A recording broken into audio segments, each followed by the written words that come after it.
Magandang umaga mga kaanting ero, no? Magbabahagi po ulit tayo ng orasyon.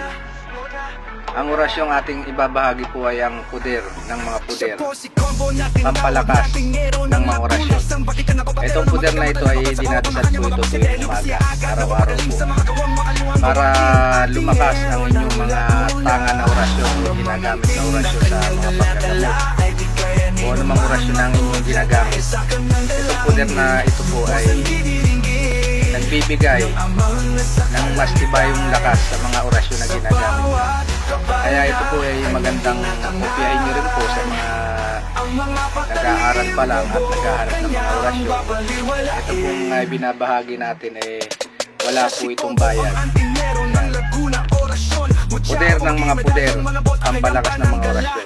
Kaya tapusin nyo po yung video para makita nyo yung orasyon na dito sa kasunod na video nito. Yan.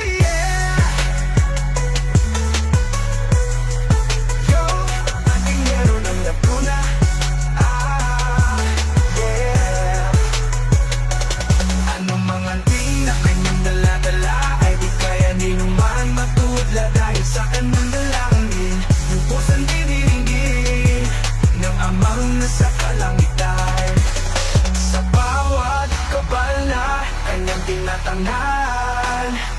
Ang mga patalim, bubo, kanyang babaliwalain.